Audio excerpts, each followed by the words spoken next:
You know, when you look at a classic optical illusion, like that famous vintage drawing that is either a duck or a rabbit. Oh, yeah, where your brain sort of flips between the two. Exactly. Your brain literally has to make a choice.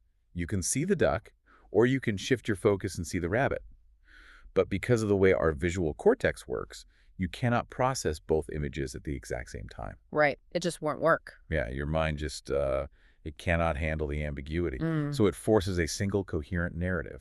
Well, it's a fundamental cognitive limitation, really. I mean, we desperately crave a singular logical picture to make sense of the information we're taking in. Right. When we're presented with conflicting data, our brains essentially just pick a lane, and we aggressively filter out anything that doesn't fit that chosen reality. Now, apply that exact same psychological glitch to something as unthinkable as, profoundly taboo as a child who commits murder. Yeah, that's where it breaks down. Suddenly, society's brain just short circuits. Huh? We are staring at a child, which is a symbol of innocence, and we are staring at a killer, a symbol of ultimate malice. And our collective mind simply cannot process both at the same time. No, they can't. The duck and the rabbit absolutely refuse to overlap. Which leads to an absolute collision of morality, law, and public outrage. It's the ultimate societal cognitive dissonance, you know? And because society can't handle that dissonance, our legal systems and our media end up reacting in incredibly erratic, often very contradictory ways. Today, we are tailoring a deep dive specifically for you into one of the darkest, most challenging, yet intellectually fascinating subjects we could possibly explore. We're looking at how society and the justice system attempt to process juvenile killers. It's a heavy one. Okay, let's unpack this. Before we get into the grim reality of 1968 Newcastle, we have to establish the rules of the game. The thesis argues that throughout history, society has essentially worn 4 different pairs of glasses when looking at children. Yes, and understanding these 4 conceptual lenses is the absolute key to decoding everything that happens in the legal system. The thesis argues that historically, society has viewed children through these distinct frameworks. Okay, so what's the first one? First, there's the adult child. This was prevalent in older industrial eras. Think Victorian chimney sweeps. Right, the Dickensian era. Exactly. Children were just viewed as miniature adults. They were expected to labor, behave, and crucially be punished exactly like adults. There was no special allowance for youth. None at all. But then you have the complete opposite end of the spectrum, right? With the savage child. Yes, the savage child. This lens has really deep religious roots, championed by early thinkers like St. Augustine. It's the idea that children are born inherently wild, sinful, and entirely driven by selfish urges. So they're just tiny villains from birth. Basically, under this lens, the child is a tiny barbarian. And the whole purpose of parenting and society is to aggressively tame them, often physically, and just beat civilization into them. Wow. But then, during the Enlightenment, the glasses get swapped again. Mm-hmm. We get the romantic child, which was heavily championed by the philosopher Jean-Jacques Rousseau. Right, the innocent victim. Yeah, this is the idea that children are inherently pure, innocent, and entirely vulnerable. They are born as little angels, and it is the corrupt adult world that ruins them. So under this lens, a child is always a victim, never a perpetrator. And finally, the fourth concept, which really bridges the gap into modern psychology, is the unformed child.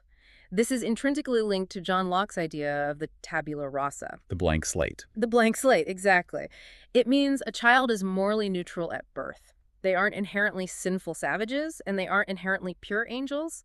Their moral development is entirely dictated by their environment, their upbringing, and the specific inputs they receive from the world around them. It's like society's trying to read a tragic, highly complex novel, but keeps swapping out these 4 different pairs of reading glasses. Depending on whether you have the romantic glasses or the savage glasses on, the meaning of the story completely changes. It changes everything. And the justice system somehow has to navigate this mess. The English legal system during the 20th century attempted to establish a baseline through a concept called doli incapax. Right. Doli incapax literally translates to the incapacity to do wrong. It's the legal age of criminal responsibility. In England, at the time of our sources, a child under the age of 10 was irrebuttably presumed incapable of committing a crime. Period. So no matter what they did. No matter what. The law simply stated that an 8-year-old or a 9-year-old legally could not form the necessary malicious intent to be guilty of murder. But for children aged 10 to 14, it became a rebuttable presumption. Meaning they were in a legal gray area. Precisely. The law presumed that a 10 to 14-year-old still didn't know the difference between right and wrong. But the prosecution was allowed to bring them to trial if they could present hard evidence rebutting that presumption. So proving that the child did, in fact, understand the serious criminality of their actions. Yeah. But hold on.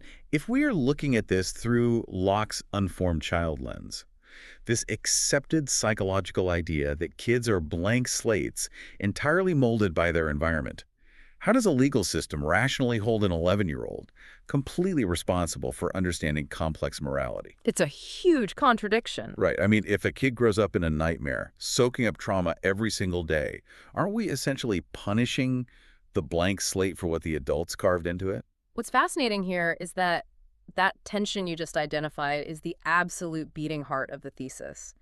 The criminal justice system, historically, tries to view itself as the adult in the room. It attempts to remain gradual, unemotional, and highly reliant on psychiatric evaluation. Very clinical. Very. It tries to objectively measure that capacity for a right and wrong, regardless of the child's background. But while the courts are striving for that measured objectivity, the public and the politicians completely reject it. Oh, totally. The public doesn't do nuance. When a horrific crime occurs, society swings wildly, bypassing the unformed child completely. They jump straight from seeing these kids as romantic, innocent victims to savage monsters in the blink of an eye. And no case in modern British history illustrates the violent whiplash of those societal lenses better than Mary Bell. To understand how the unformed child gets corrupted, we have to look at her origin story, because the environment written onto her blank slate was an absolute nightmare. It was a nightmare from the very first second of her life.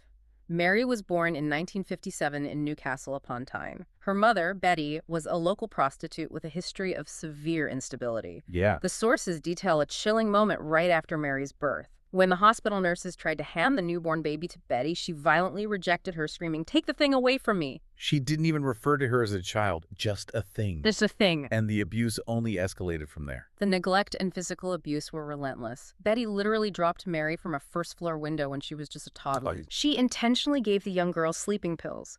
In one of the most disturbing instances of abandonment, Betty literally sold Mary to a mentally unstable woman in the city. Wait, sold her? Sold her. Mary's older sister actually had to travel across Newcastle to physically reclaim her and bring her back. And by the time Mary reached the mid-1960s, her mother, who was acting as a dominatrix, was forcing young Mary into the room during sadomasochistic sessions with her clients. So you have this profound layered trauma. It is the ultimate corruption of the unformed child. But what's crucial here is how Mary's psychology responded to this environment. The warning signs weren't just subtle behavioral quirks. They were flashing neon lights. Oh, absolutely. Mary was erratic. She suffered from chronic bedwetting, severe mood swings, and a very pronounced history of violence toward other children.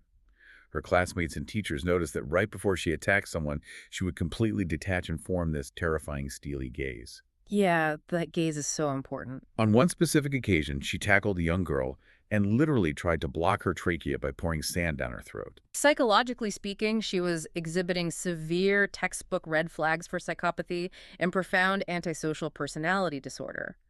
The steely gaze is often a sign of deep dissociation. It's a detachment from empathy right before committing an act of violence. But put yourself in the shoes of her teachers or the neighbors in Newcastle. Here's where it gets really interesting. People saw her form this steely gaze. They witnessed her choking playmates. The adults in her life saw the physical evidence of this violence, yet absolutely no one intervened in any meaningful way to stop it or get her psychiatric help. No one. Why? How does an entire community ignore a child trying to choke another child with sand? Because society's romantic child glasses were practically glued to their faces. Yeah. This is where the academic framework of the thesis perfectly explains real-world behavior. The adults simply could not reconcile the image of a small 10-year-old girl with the concept of calculated, lethal violence. It just didn't compute for them. Exactly. Furthermore, the thesis points out a massive layer of gender inequality here. Society specifically conditions us to expect young girls to be passive, nurturing, and docile. If a little boy was violent in 1960s Newcastle, society might dismiss it under the boys will be boys mentality. Right. But a highly violent little girl creates a paradox that breaks the social matrix. So rather than confront the terrifying reality of a female savage child, the adults subconsciously edited the danger out of their minds. They chose to see the duck and completely ignored the rabbit. And that collective societal denial, that refusal to take off the romantic glasses, leads directly to the tragic escalation of 1968, because the illusion finally shatters, and it shatters violently. It does. On May 11, 1968, 10-year-old Mary and her 13-year-old neighbor, Norma Bell, who, we should clarify, shared a last name but were not related, were playing near a 7-foot air raid shelter. They deliberately pushed a 3-year-old boy off the roof, severely injuring him. Pushed a toddler off a roof. Yes. That very same evening, several local parents called the police to complain that Mary and Norma had tried to strangle 3 little girls in a sand pit. During a brief police interview, Norma even admitted that Mary had casually asked her, "What happens if you choke someone? Do they die?" And what was the police response to this string of premeditated violence? A verbal warning. They just told them to go home because through their lens, they were just little girls playing rough. Exactly. And that dismissal proved fatal. 2 weeks later, on May 25, which was the day before Mary's 11th birthday, she strangled 4-year-old Martin Brown in a derelict house. It's just horrific. When his body was discovered, there were no visible signs of violence or struggle. Because of that romantic child bias, the police couldn't fathom a child-on-child murder, so they assumed it was a tragic accident. They theorized Martin might have accidentally swallowed some discarded prescription pills found near the site. But the killer wasn't trying to hide. The very next day, on Mary's actual 11th birthday, she and Norma broke into a local nursery. They trashed the place, tore up books, smeared paint everywhere, and left 4 incredibly specific, chilling notes. Very chilling. One note explicitly said, "I murder so that I may come back." Another one read, "Watch out, Fanny and Faggot, we murder." And incredibly, the police completely dismissed these notes. They officially logged them as childish pranks. So what does this all mean? Let's look at the sheer weight of this cognitive dissonance. The police are literally holding a handwritten confession to a murder. They're holding an active written threat that says, "We murder," and they toss in the trash because it was written in a child's handwriting. It's baffling. It is exactly like being in a burning building while the fire alarm is ringing at maximum volume, but everyone is just standing around ignoring it because the alarm happens to be playing a nursery rhyme. That analogy perfectly captures the fatal flaw of the romantic child ideal. If we connect this to the bigger picture of the thesis, the authorities were so utterly blinded by their preconceived notions of childhood innocence that they enabled a serial killer. They really did. This systemic blindness persisted until July 31st, when a 3-year-old boy named Brian Howe was found strangled and heavily mutilated on an expanse of waste ground the local kids called the Tin Lizzie. The details of Brian's death forced the authorities to finally open their eyes.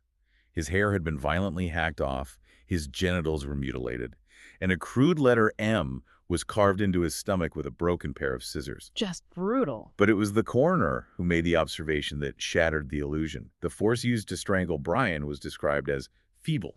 Meaning the killer didn't have the physical strength of an adult, it had to be another child. That realization forced the police, specifically Detective Chief Inspector James Dobson, to finally start questioning the local children, including Mary and Norma.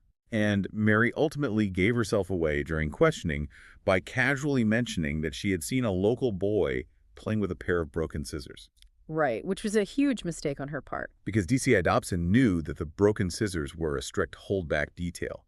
Only the killer and the police knew they had been found at the crime scene. So the authorities finally catch her. And this shifts us into the trial, the media reaction, and how vastly different parts of society process a juvenile killer once that romantic illusion is forcefully ripped away.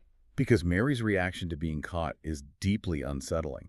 DCI Dobson actually observes her standing outside Brian Howe's home as the little boy's coffin is being brought out for the funeral.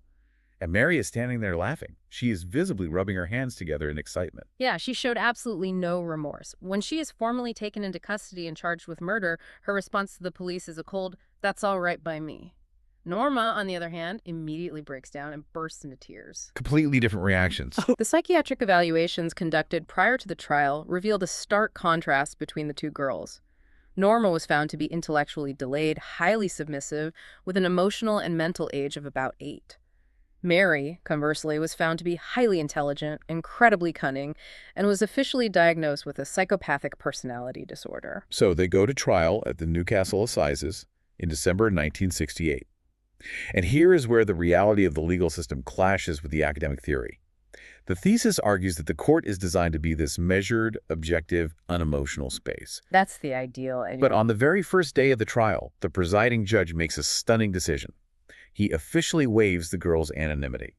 This is highly unusual for juvenile proceedings. He allows the national media to publish the names, the exact ages, and the photographs of these 11 and 13-year-old girls. It was unprecedented. If the justice system is supposed to be so clinical and objective, why did the judge strip an 11-year-old of her legal protection and feed her to the tabloid press? It's a fantastic observation, and it highlights the immense friction between the philosophical ideal of the legal system and its messy reality. The judge justified the waiver by pointing to the unprecedented gravity of the crimes and the need for public safety. Sure. However, the thesis explains that this decision instantly unleashed an uncontrollable media circus. Once the names were out, the intense competitiveness of the British press took over. To sell papers, the media completely abandoned any nuanced discussion of the unformed child. They didn't care about the blank slate. Not at all. They weren't interested in exploring Mary's horrific upbringing, her mother's abuse, or the systemic failure of social services to intervene. Nuance doesn't sell. Monsters sell. So the press fully embraced the savage child narrative, framing Mary as an inherently evil entity. And they presented disputed facts as absolute truths to fuel this public outrage. And the prosecution leans heavily into that simplified narrative at trial. They compare 11-year-old Mary to a Svengali, a manipulative mastermind who completely dominated and hypnotized the older, intellectually delayed Norma into participating. Which is a very compelling story for a jury. Under the pressure of the trial, the girls turn on each other. Mary blames Norma, claiming there was a glue pulling us down and that she tried to stop Norma from strangling Brian. Norma weeps on the stand and insists Mary did everything. Ultimately, the jury had to untangle this complex web of manipulation and diminished capacity. They deliberated and acquitted Norma of all charges, viewing her as an unwitting pawn. Wow. Mary was cleared of outright murder, but was convicted of manslaughter on the grounds of diminished responsibility, directly tied to her diagnosed psychopathic personality disorder. She was sentenced to be detained at Her Majesty's pleasure, which is an indefinite sentence. And interestingly, upon hearing the verdict, her cold facade finally broke and she burst into tears. So Mary enters the prison system. The court's job was officially over, but the public's outrage was just beginning to simmer. The system's ultimate goal for juveniles, even those who commit heinous acts, is rehabilitation. Yes. Mary spent years moving through the system. She's first placed at the Red Bank Secure Unit, where she later claims she suffered sexual abuse by the staff. She was eventually transferred to Moore Court, an open prison, from which she actually managed a brief escape in 1977. Wait, she escaped? Very briefly, yes. But the system stayed the course on her rehabilitation.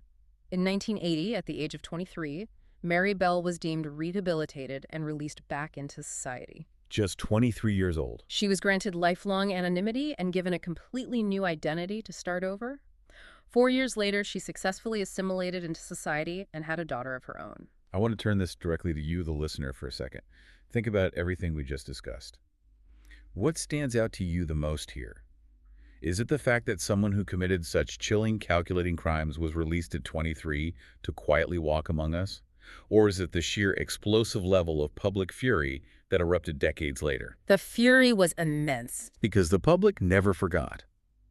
In 1998, a journalist managed to track her down.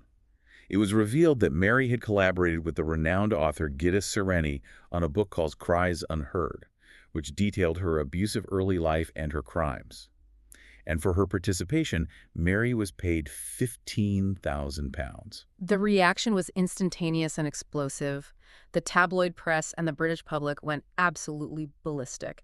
The very idea that a convicted child killer was not only living free with a family, but was now financially profiting from the memory of her crimes while her victims' families continued to suffer was morally repulsive to them. Oh, I can imagine. The intense media scrutiny forced Mary and her teenage daughter to flee their home under police protection, clutching bed sheets over their heads to hide from photographers. It's like the public's memory acts as this permanent, unforgiving digital footprint. It's a constant, visceral demand for vengeance. And the legal system is desperately running behind the mob, trying to erase that footprint with injunctions.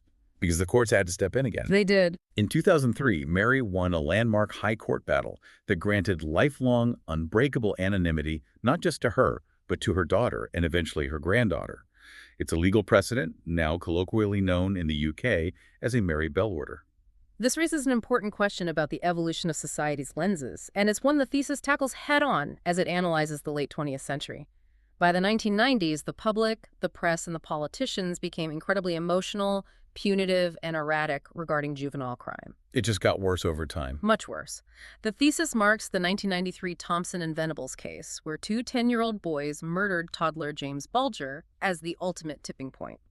By that era, broader societal anxieties and a loss of faith in institutions caused the public to completely abandon the rehabilitative model. Right, they just wanted punishment. Crime became deeply politicized. The public demanded harsh, unyielding, adult-level punishment for children.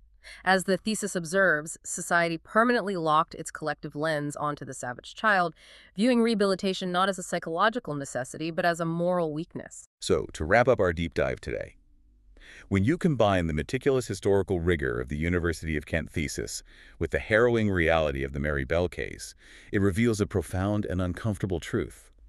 Our justice system, our media, and our society are constantly, violently wrestling with shifting definitions of what it actually means to be a child. We really are.